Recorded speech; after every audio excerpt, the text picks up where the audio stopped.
introduction about the chapter straight lines.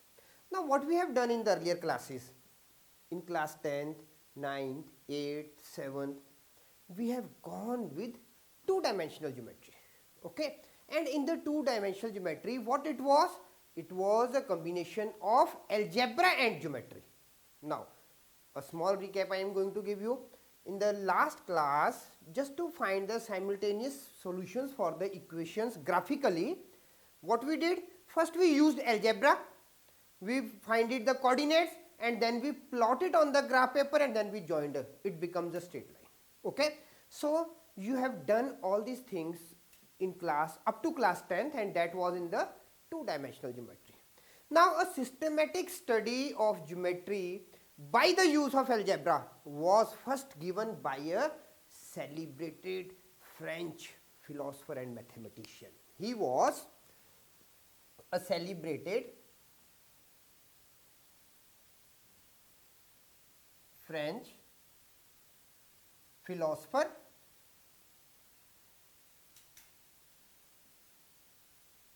and mathematician.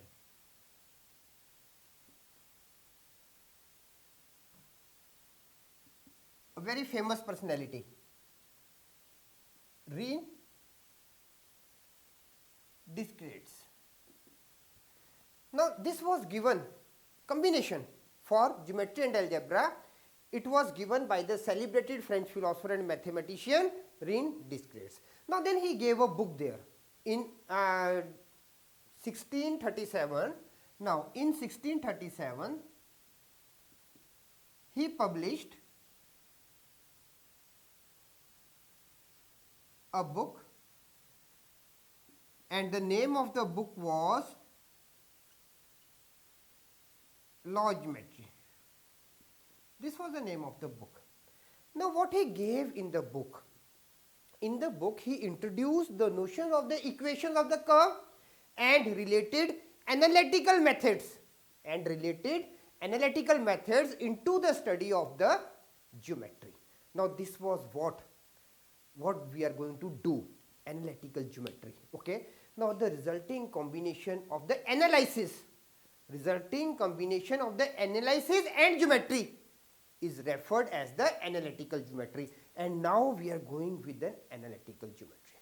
Now very simple thing was what, that in class 10th, in the two-dimensional geometry till class 10th, not in class 10th, till class 10th, in the two-dimensional geometry, what we have learned?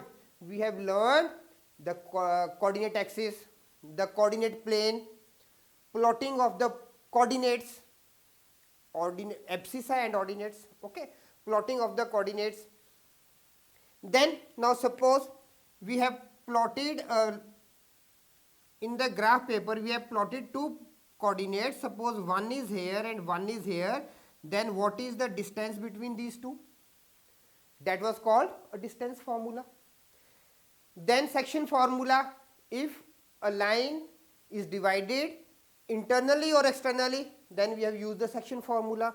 Then whether the points are collinear or not, then to find the area of a triangle. So lots of things we have done in the two-dimensional geometry, and especially in the topic coordinate geometry in class 10th. Now what we are going to do? We are going to do same things but in the higher order. First of all, what we are having? We were given an equation, we got the points, we got the coordinates, we plotted on the graph and we draw a straight line. We got a straight line for that particular equation. Now this was suppose it is a straight line for a particular equation. Now what we are going to do in this chapter, going in the details, we will be getting the points and we have to find the equation, okay, just a vice versa of the earlier things, and then lot of interesting things we are going to do in this